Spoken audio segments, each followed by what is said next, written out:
coming to speak with us. We appreciate it. We know that that there's a statement that is going to be done first. And Steve, I believe that you're going to do that, correct? Yes. Thank you, sir. The jury and the alternates would like to thank Judge DeLucci, Janae Carnavale, Marilyn Morton, and all the many sheriffs, deputies, and staff of the San Mateo County Superior Court. We also would like to express to the media that we appreciate their efforts to honor our privacy these past 6 months, and we would like to request that you continue to honor our individual privacy and respect those jurors who do not wish to speak with the media. Thank you. That's it. Those of you that do not want to make a statement can step up.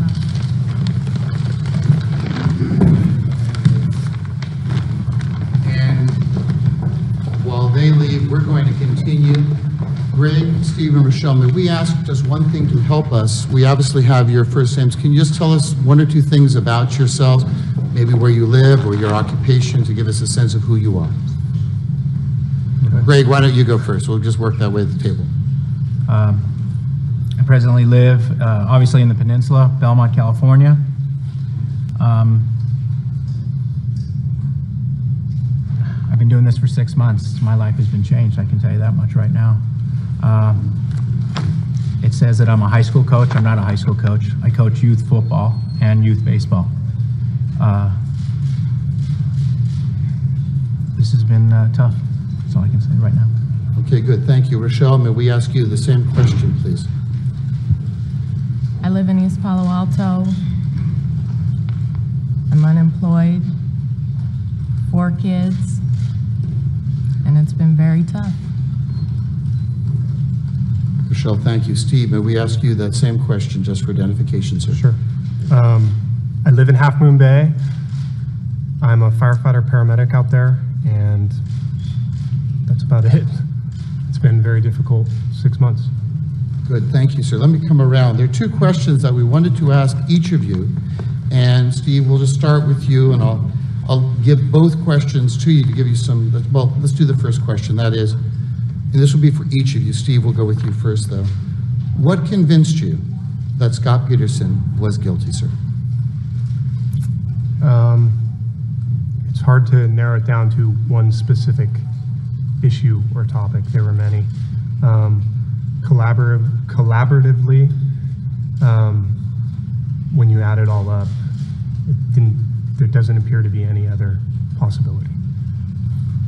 Rochelle, may we ask you that same question, please? What convinced you that Scott Peterson was guilty?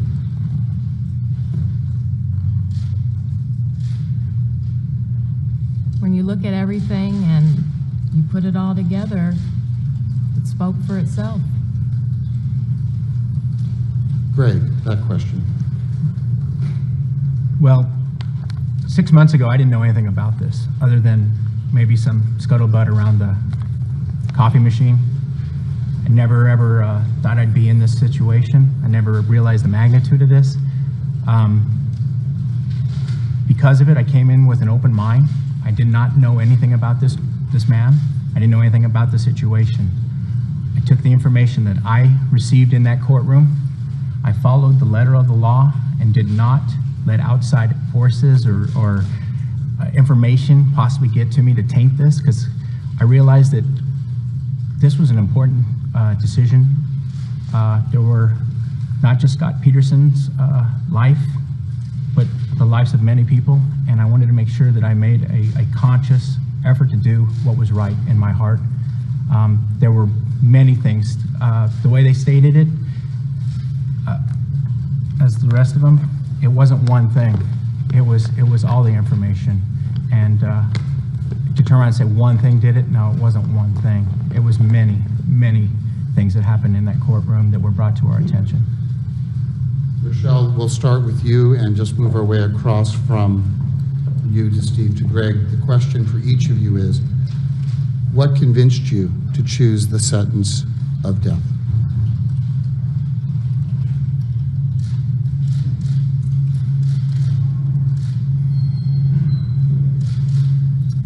It was a tough decision, very tough. The first part you thought it might be a little easier going in the second time, but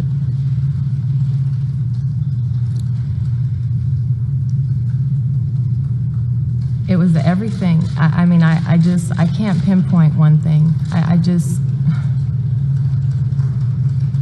And obviously this is right after, and it's very hard. There were so many things. And one being that Scott Peterson was Laci's husband, Connor's daddy. Someone should have, the one person that should have protected them. And for him to have done that. That's it. Same question.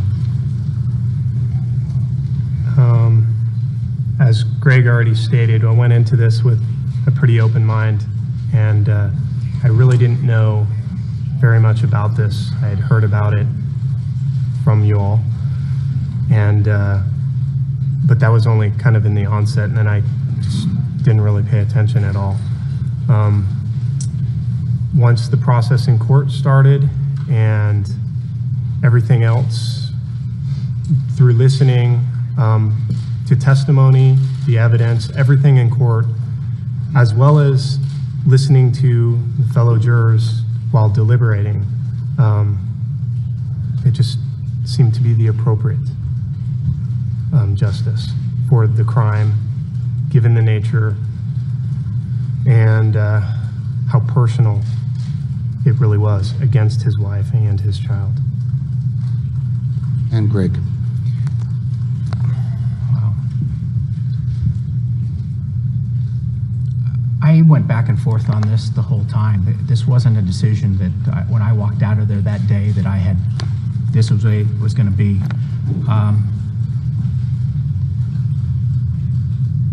I think the fact of the mistrust, the fact that this person, as they stated, was Laci's husband, person that, married her until death do we part. And the fact is that there was a lot of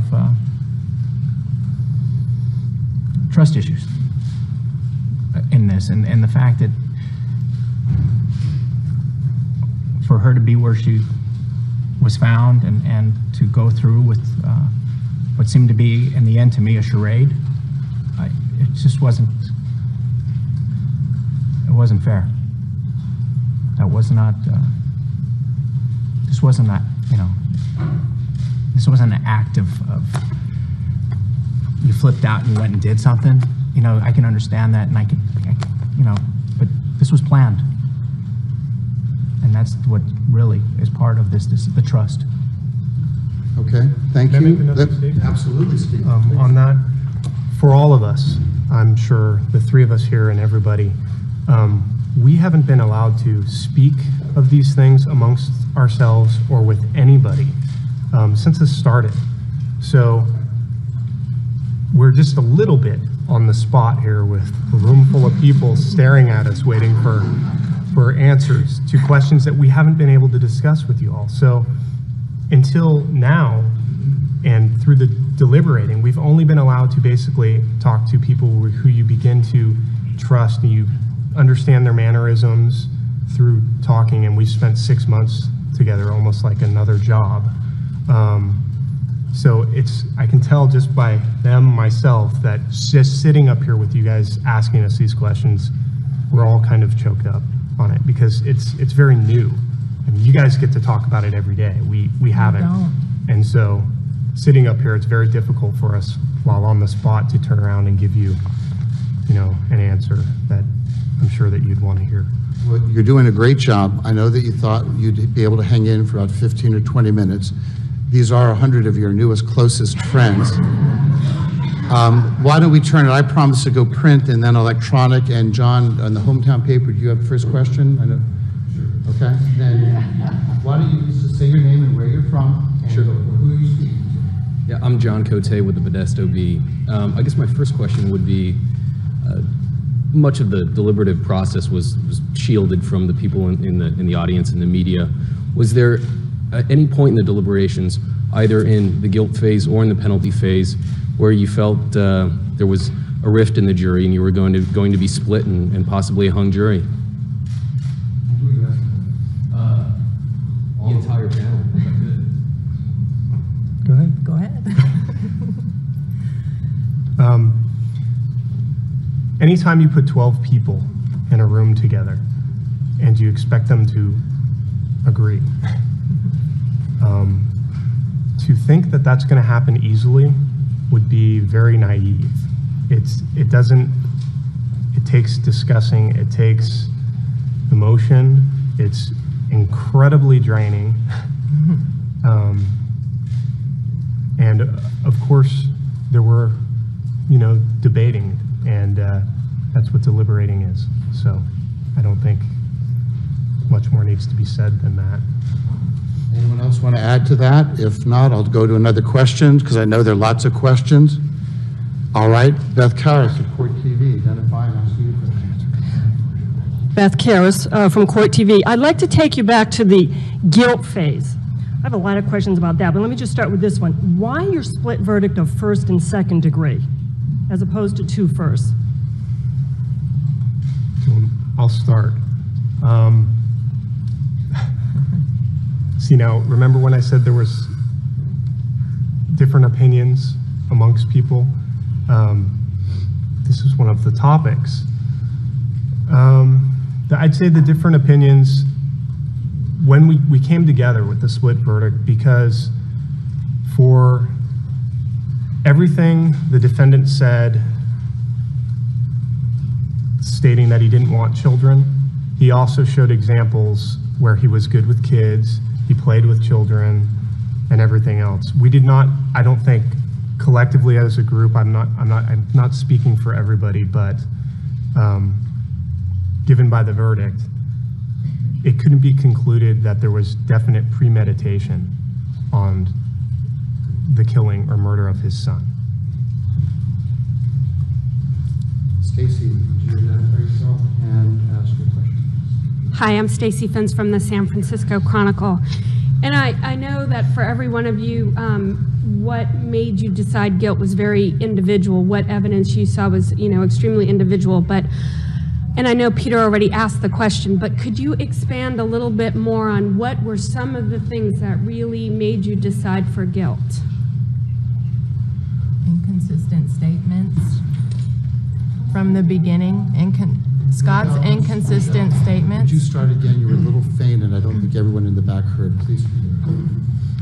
Scott's inconsistent statements and those puzzle pieces that were thrown out, we put back into the puzzle, and it spoke for itself.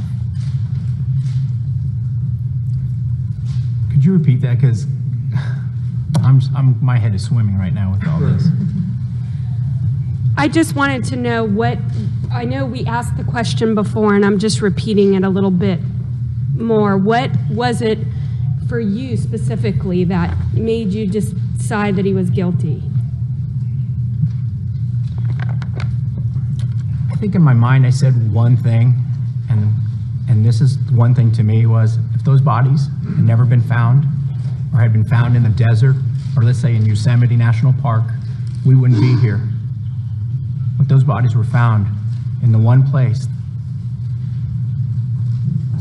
he went prior to her being missing by anybody else or knowing when she was missing. That was the one place. And I played in my mind over and over, conspiracy, was somebody trying to set up Scott, was somebody after Laci? It didn't add up for me. And if I was trying to, I think I went through this, if I was trying to go and condemn Scott, trying to find a way of making him guilty, why would I go to all of the work to bury or to leave her in the bay? Why not just have her show up on the beach there? And it could have happened a day, 2 days. That would have been more than enough to do something like that. But I didn't see that. That just didn't follow any of the information. Ty from ABC. Hi, Ty Hernandez, ABC. This is a similar question, but when Justin Falconer came out, it surprised a lot of us. He really thought Scott Peterson was innocent. Was there any time when any of you felt the same way, or were there any holdouts in that jury room? What was the turning point also? Was it the Amber tapes? How did they affect you? Who are you addressing? I think every single one of us went in there with the perception that they need to prove that he's not innocent. I know I did. I think Greg did. Rochelle did. It's a lot of, for every individual person, the turning point's going to be different. So for us three, we can answer that for you. I think they kind of answered, the question with the previous question. But for the rest of the people, I can't speak for the rest of the jurors. But for me, it's everything. The body's washed up where he was. Long before the body's washing up, it was predicted by one of the title experts that if he dropped them in this general area, this is the general area where they would wash up, and that's where they washed up. His consciousness of guilt by various different things. There's a lot of things that speak to that, but one of them is driving to the marina to kind of check on what's going on and leaving right away, not being there when they're found, not coming back, not calling, nothing. There's, like I said, it's not just one thing in this. It was a circumstantial case. It's everything put together, making a whole picture, for me anyway. Jason. Hi, Jason Bennett, Bay City News Service. And first of all, on behalf of all of us, I want to reiterate what Peter said. Thank you very much for doing this. It really helps us try and understand the process you went through, and obviously there's a lot of interest. My question's for Steve. Could you talk specifically about how you became foreman, why Greg Jackson was removed as foreman, and what went on leading up to getting the verdict of guilt 7 hours of deliberations afterwards? Well, we spent a large amount of time in the beginning just figuring out. They don't give you instructions on how to deliberate. They don't give you any clue of how do you go about this process. So one person doesn't then say, well, this is the process and this is the way it's going to be. 12 people have to agree on a process that you're all going to stand by. That took a significant amount of time. As to why,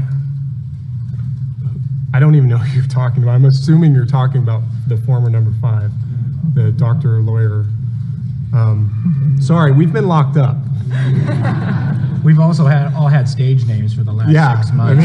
We just found out everybody's name today. Yeah, so, we didn't know anybody's name. So, like I said, we've been sheltered. We went through quite a bit of time that was very ineffective. And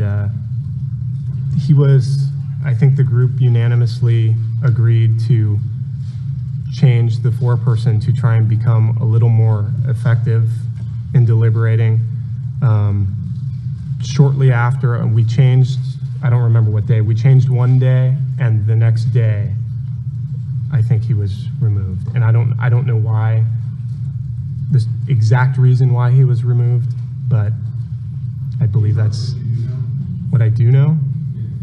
What I do know is sealed, so there's a key word for you. Did he ask you guys? Did he tell you guys he wanted to be removed? He wanted off this jury? He mentioned that he was no longer comfortable in the process.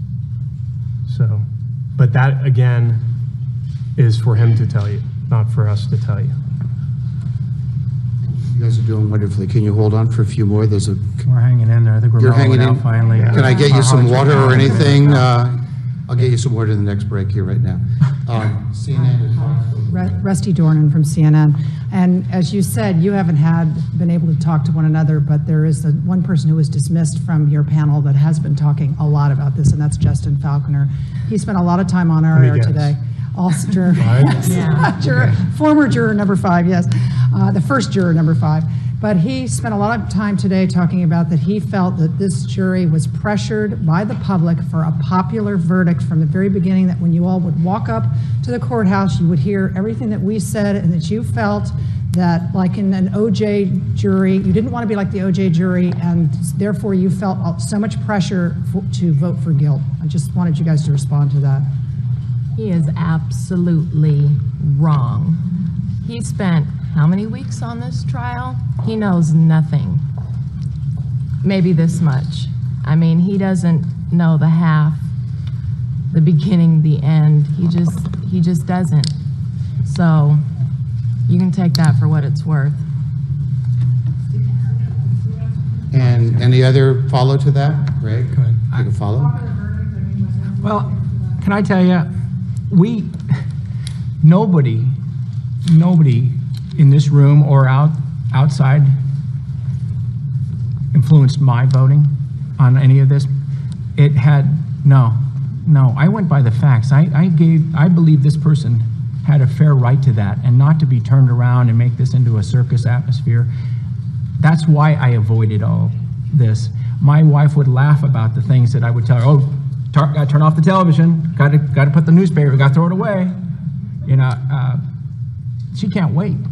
And my friend, her coworkers go, "What has he said? What has he said?" And she goes, "He doesn't talk." No way. They don't believe.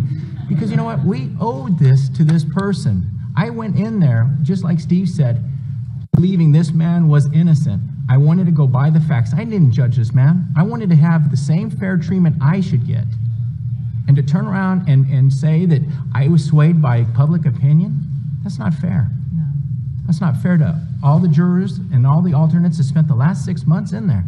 It's not fair, because we did what was right, and I played both ends. I'm telling you, I sat there with the balancing act every day, and the things we talk about was how much weight did you gain, and how are you sleeping, how come you're eating like this and you can't do that, and whatever.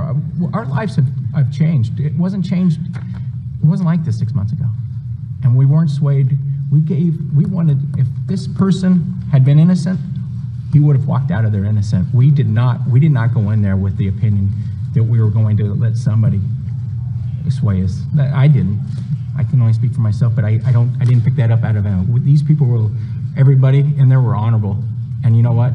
You get 12 people. I told them it was a jury survivor, and we didn't want to, nobody wanted to kill anybody. So obviously we hung in there for all that time. Julia, Mercury News. Hi, I'm Julia Protas-Sulek from the San Jose Mercury News. Thank you so much for being here. Could you please tell us, each one of you, what was the most dramatic or critical moment in deliberations for each of you in both phases?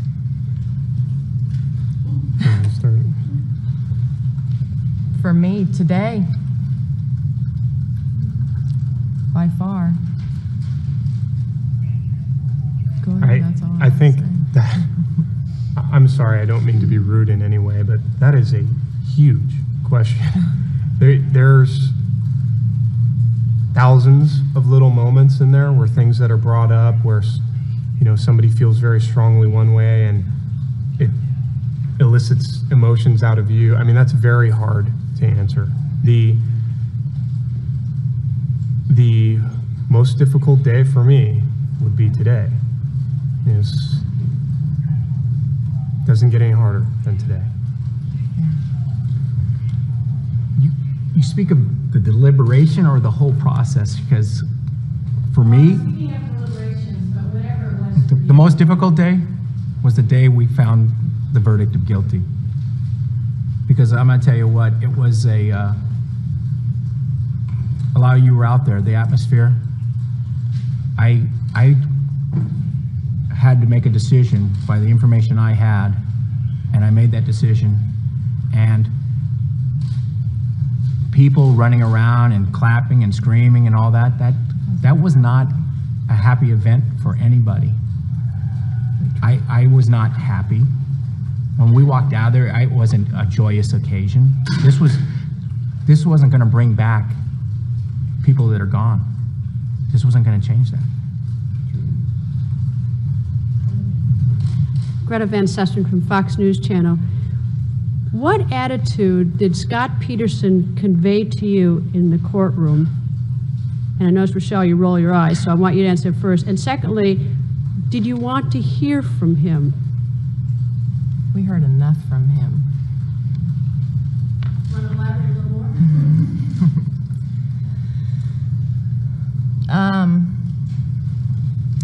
For me,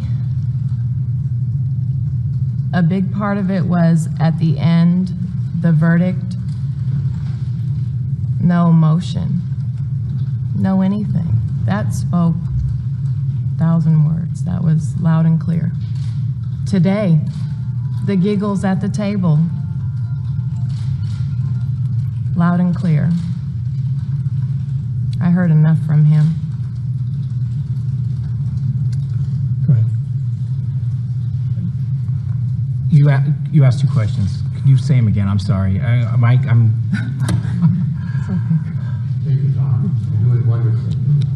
I tried to sneak the two questions, and I should tell you, I think there's a one-question rule, so I beg of you. First is, what kind of attitude did Scott Peterson convey to you during the course of the trial? And secondly, did you want to hear from him on the witness stand at either stage? I'll answer the second question first. I would have liked to have heard something out of his mouth. Yes, anything. A plea for his life or just his opinion on everything that went on in the last 2 years. But I never got that, and I couldn't use that for any decision making, and I realized that. But I would have liked to have heard something out of his voice, at least some kind of, maybe even if he said to me, we were wrong as a group, I would have respected that, but there was no emotion on that. In the courtroom for the last 6 months, I didn't see much emotion at all. When I looked over there, it was a blank stare, and I don't know why. I couldn't read into that, but we'd see him laugh at certain situations and then sit there and shake his head as if in disbelief of what was going on. That's what I saw. The only couple times I saw emotions was with his cousin coming from Alaska who had come down. Then he had cried, and his niece, or I guess they were both nieces, excuse me. But those are the times. I mean, the word stoic, we kept hearing that, and it was true to form pretty much the whole time. I disagree a little bit with this stoic analogy. I did see emotions in him, most of which were anger. I mean, you could tell he didn't get upset and cry very often at all until the penalty phase. You saw a couple tears coming down his face. I think once or twice in the guilt phase, but you did know if somebody said something that he didn't like. I mean, his facial expressions changed. He looked angry. And I mean, that's part of me understands that, though. I mean, you have people, a bunch of people, millions of people attacking you, basically, and it must feel that way when you're on trial, because that's basically what's happening. And you have 12 strangers staring at you. I can understand that. I still would have liked to see, I don't know if remorse is the right way, but a little more expression of caring about his loss. I mean, if he was innocent, he lost his wife and his child, and he didn't seem to faze him. And while that was going on, they're looking for his wife and his child, he's romancing a girlfriend. That doesn't make sense to me at all. I mean, it just doesn't make sense. I'm going to move this side of the room just for a few more questions so I don't get beaten by this side of the room. Yes, sure. Are you able to share with us at all why you requested certain pieces of evidence just before lunch, I understand, photographs of Laci, autopsy possibly, and what kind of influence did that have on your decision?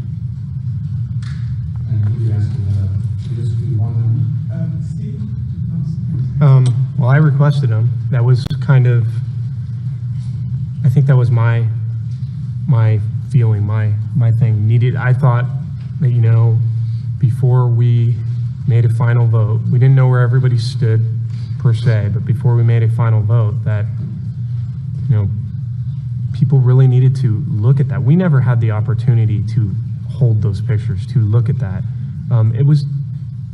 They're very difficult to look at. More difficult, I think, for some people than for others. But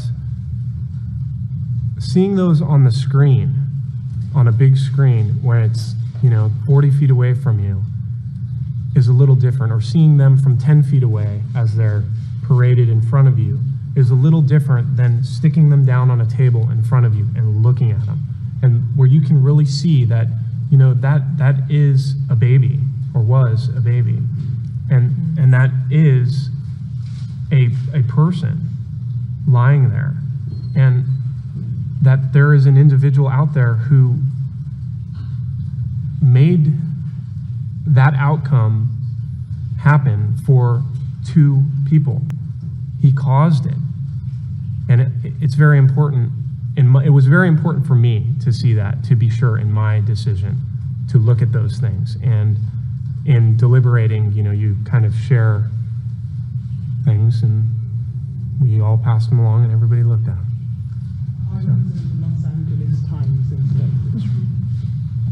Okay, this next question is for Rochelle. I'm Susan Sarava with NBC 11. We observed you to get emotional during some of the testimony. For you, what was the most difficult part of the evidence for you to see and the testimony for you to hear? And also, were you aware of having the family sitting in front of you all the time? Did that weigh on you also? Little man was the hardest for me. Little man, that's what I call him, Connor. That was the hardest for me. Because as I said, that was his daddy who did that. You know, his daddy should have been the protector of him. And instead, he took his life. So that was hard for me. And Laci, and yeah, his family, and both families. My heart goes out to both families. And it was hard. It was hard seeing the families. Lyndon with People Magazine. Some of you mentioned that you had changed during the 6 months. I wonder if you could talk about how this has changed you, in what ways? Me? I think I appreciate life a lot more.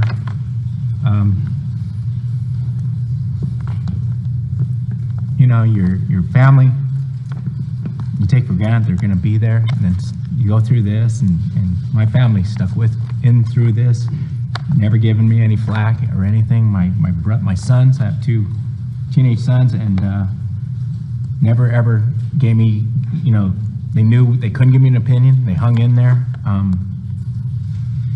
Many sleepless nights, because you want to make sure you make the right choice. You listen to it, you hear it all, and you can't talk to anybody. You can't bounce off. You know, you got 6 months to bottle this up in you. And it's like probably any of you trying to hold on to a secret, and you're sitting there and you got 6 months, but this secret is, you know, it's a man's life. And you want to make sure you make the right decision, and you play with that constantly all the time. 3 hours sleep, I'm happy. You know, trying to sit in there, and my thing was no emotion, show no emotion, just keep it so nobody knows, nobody's sitting there reading into what you're doing. And that's what I hung in there trying to do the whole time. And you listen to all these things that are going on, you see the information, you see the pictures, you listen to the information, and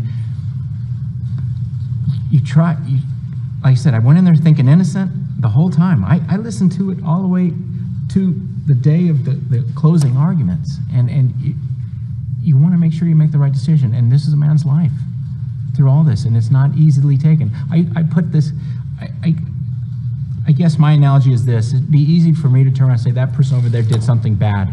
Here's a gun, you shoot them. Now you make that decision. Is it easy? It's not easy. And people sit there and can sit there and say, oh, I could do this or I could do that. You know what?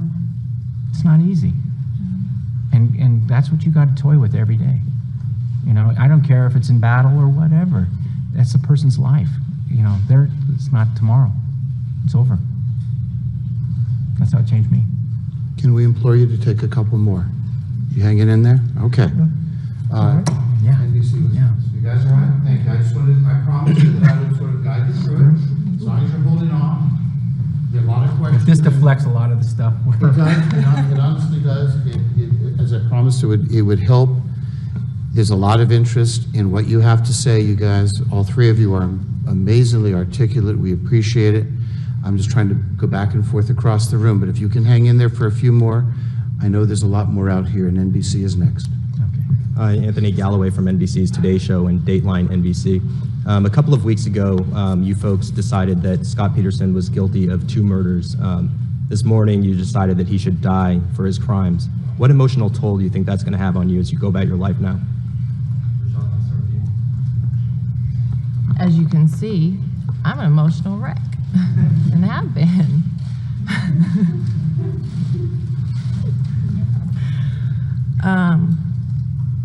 I've changed. And I look at life a lot differently. And I hold my family close. That's all I'm going to say. I think it's probably too early for any of us to tell you what emotional toll this is going to have on us. Please don't get me wrong. When we smile or we kind of chuckle at something, it's been very difficult for all of us, and I don't mean to make light over anything that has occurred here. This is very serious. This isn't a funny matter at all. But you know, it's emotionally, you don't know where you're going to be tomorrow. I can tell you where I am now. I mean, a little uptight, and thankful I get to go home and have a semi-normal life again. I mean, it's been hard. This has been like working 2 full-time jobs for me. And a lot of people, most of us actually go to work when we're not at court. So I've worked many a weekend straight back to court. So for 6 months. So emotionally, I'm drained. Emotional toll. In the future? He may die for his crime, but you have to live with that decision as well. You're correct. You're correct. That's why it had to be sure in our hearts and our souls that it was the right decision. I said that the whole time. Otherwise, I couldn't have come to that decision. What's going to happen? I can't tell you, but I can tell you right now that it's tough. The day of the guilty, to the day, to the penalty, there's nobody in here that walked out of there, and nobody was giving nobody high fives, and nobody was all jumping up for joy. We were all, it was like a big massive trying to hug each other, saying, man, we did what was right in our hearts, and hang in there. And, I've got the respect of these people, because I would tell you what, when you meet people 6 months ago, you don't know them, and you're sitting there going, who the hell are these people? And then you're in there, and you can't talk about something. It's like you going to work, and when you get off of work, you can't talk about work. You don't even know it. You just met us today. You know what I'm saying? I mean, it's tough, and it's been tough. And then now, all this burden for us is going now to, we're going to be able to go home, and my wife asked me a question, I can tell her. I don't know what to expect. I really don't know. I don't know when am I going to finally melt down, because we've managed not to be sick in 6 months.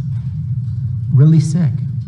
And I don't know how many people, my work would be happy if I didn't come to work for 6 or didn't get sick in 6 months, and we managed to not even do that. And I know emotionally, I've been through this where you're high like in a season, and as soon as the season ends, the next day you are sick. And I'm expecting that to come. I hope not, but emotionally, yeah, we've gone through it. We've gone through hell ourselves. And I'm not shortening anybody else, because there's a lot of people in that courtroom that went through hell, just like we did, both families. I think Rochelle And wants just to add. one more comment on that. I think that all of us, I mean, it was a difficult decision, and we took our time, and all of us, I'm going to be okay with it, because it's a difficult decision, but I know I made the right decision, and I don't second guess myself at all. So that makes it a little easier. And Richard Cole. Richard Cole from the Redwood City Daily News and all those other little daily newses up and down the peninsula. Just one question. Why do you believe that Scott Peterson killed Laci and Connor? All three of you. Why? Go ahead. I can't speak to, like, are you looking for a motive? Is that? Well, what do you think the motive was? Was it freedom? Was it divorce? Was it? What was it? I have no idea why somebody would kill somebody. I can't even fathom why somebody would kill somebody. I mean, I can give you a canned answer. Maybe he was mad. Maybe he wanted freedom. Maybe he wanted, he was too scared to ask for a divorce. Didn't want to let his family down. I have no idea, but I mean, anything that I would say would be pure speculation as to why he did it. I think it was, personally, after getting through all of this, I think it was freedom. And I don't think divorce was an option.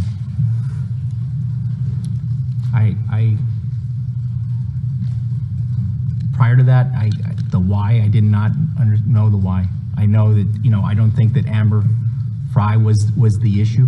I think that this had been planned before Amber Fry even got in the picture. So I don't think it was because of lust. It wasn't. I don't think.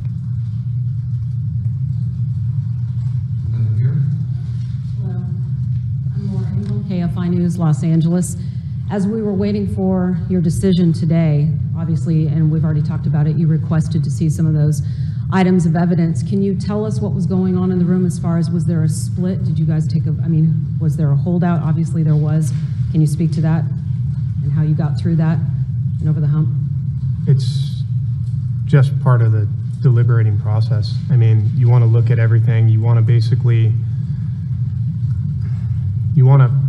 finish or seal your thoughts. For me, it was just firming up how I felt and then sharing that with everybody else. For somebody else, it may or may not have, it may have firmed up what they thought, or for somebody else, it might have made them realize they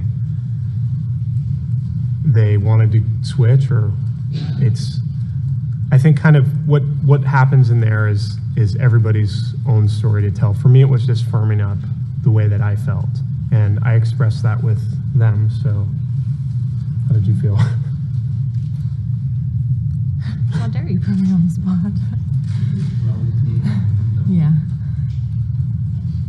I'm Dean Murphy from the New York Times. Kind of a follow to that. I'm going to put you in the spot because you are the foreman. Can you tell us when you got into the jury room for the first time last week, and you took a poll of the people in the jury room, what was the vote? We didn't take a poll. You didn't take a poll. When you took your first poll, when you all decided to first express how you stood on the issue, what was the breakdown? In numbers, I don't need to know individual people. I don't believe we took a poll on Friday, I think. Yes. And we had 6 people one way, 4 abstaining because they weren't ready, they didn't know, and then 2 people another way. So we had, 6 people for death, 2 people for life, and 4 people abstaining. That was our first poll. That was on Friday. And that was the end of the day on Friday before leaving. And then could you tell me the same thing in the guilt phase? The same breakdown?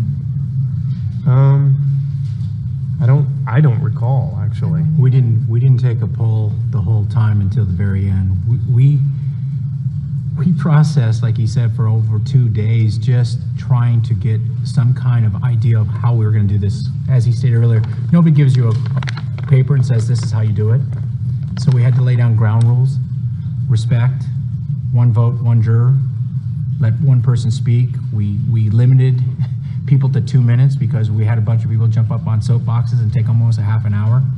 And we said, we can't do this. 12 people will be here forever listening to that. And the fact that we weren't able to talk for those 6 months or the months, everybody wanted to be heard finally, when they could finally talk to 11 other people. And that's what we respected that. We didn't take a poll. We didn't want to do that. We didn't want that to be the kind of dividing people and getting people stuck on where they were. We said, let's go through all the facts. We owed this to both families, and that's what we did. Is we went and we broke this whole thing down all over again.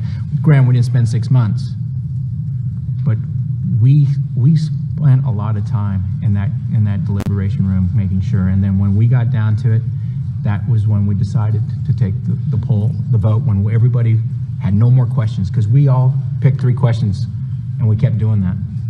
And every time, if those were answered adequately, then we moved on. I was going to say one more thing on this is the guilt phase is more complicated than this phase. You have more decisions to make. Instead of 2 verdict forms, you had 6. And you had to decide on a verdict for Laci, for Connor, and then the initial verdict is guilty or not guilty. So it was almost broken down for us into 2 phases. One is, did we think he's guilty? Once we decided if he was guilty, we went and almost started, well, we started over a couple of times, actually. But as we added new people, we tore everything off the walls and started over again. But we saved time to answer a question that was asked quite a while ago. We saved time when we started over, the 7 hours. We didn't have to make a process. I mean, the process of respect, it was very basic. We already agreed. We explained it to the newcomer, basically, you know, does this seem like a fair process for you? And that's all it is. We rewrote it down on paper and we put that on the wall. So, I mean, that took probably 10 minutes as opposed to all day, the first day. But once you decide on guilt, you then have to go into premeditation or not, first or second degree for Laci and for Connor. And so, you know, kind of got broken into 2 phases.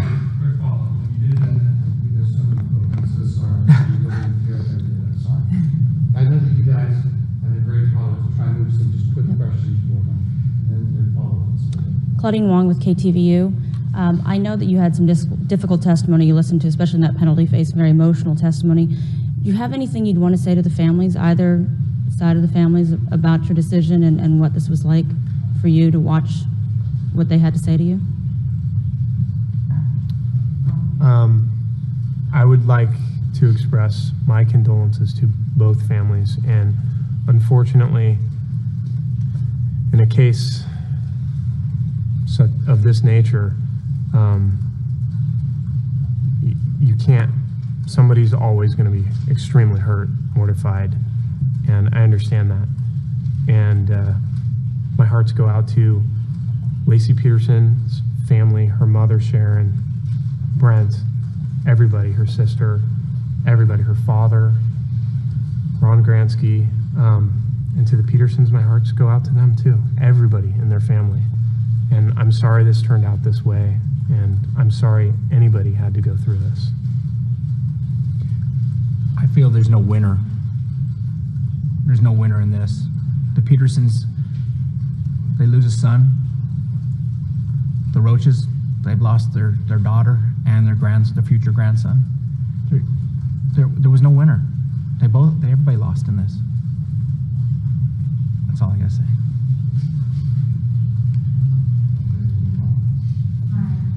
Jones. I'm a true crime author. Many of us have tried to read your minds and wanted to be the flies on the wall, not only when you were deliberating, but also every single day. Those of us who sat through this trial every single day with you and lived through this and the painstaking process of this trial.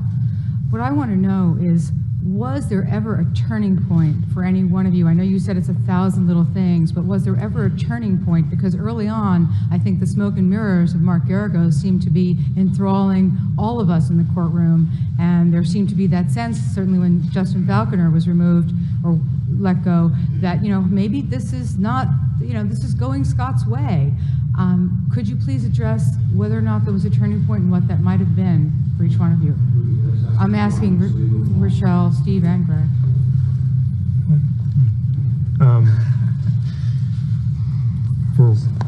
Maybe I can address you for a second. Were any of you right in reading our minds? Because if you were, could you show me how to do that? No, I'm just kidding. Smoke and mirrors is eventually, if there's enough mirrors, you're going to realize that you're seeing your reflection. And for me, it wasn't one specific thing. It's so hard to describe that. Maybe you guys have been listening. You guys have obviously been in there and paying attention. You get in a little inkling in one direction and move back and forth, and pretty soon you find yourself just on one side and you don't really have an idea on how you got there, and you go into the deliberating room pretty much still with an open mind. Remember, you're not supposed to form or express any opinions until you deliberate. So through the deliberative process, my opinion was formed, and it was a long process. I can't tell you exactly how I got to where I got to.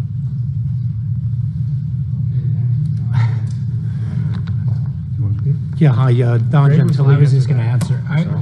I was just going to say that I don't think there was one thing that took me over the top and said, that's it. At the beginning of this trial and listening to everything, I believe that he was innocent from the get-go.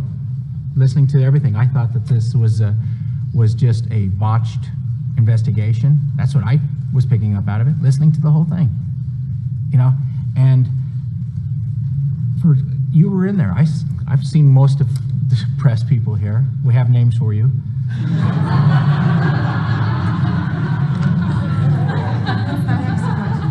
Just like you probably do for us, but anyway. Would you like to tell them their name? Anyway, at the start, I thought that the prosecution was messing it up. I remember being in there, and you were there, listening to the judge almost asking the question so that we could understand what they were trying to say. I thought that they were shooting in the dark on this. I really did. But the way it was handled, there were a lot of times it was like being in, it was like Pulp Fiction. You know how the movie, you sit there, you go back and forth, back and forth. It didn't follow a sequence. I had a hard time at the start trying to follow that. We were here one day, then we were here another day, then we were back this way, that way. It was tough. But in the end, when the comment made was, it's like putting a puzzle together. When you start putting all the pieces together, then you get the picture. And that's really what it came down to. It was not one thing. That's it. No, it wasn't that. It was everything. If it would have been easy then, if it was one thing. But it wasn't easy. That's why it took so long. Steve Siegel, and two more. And they're both on this side in order from Don and then CBS. Yeah, hi, Don Gentili from the National Enquirer. I wonder what Rochelle thinks of Amber Fry and her testimony. Was it effective? Was she courageous? I feel sorry for her. She was lied to. She was manipulated. She had no idea. She had no part in this other than his victim. Last question, CBS. Hi, Debbie Grau with CBS News 48 Hours in the Early Show. I'm sorry, what?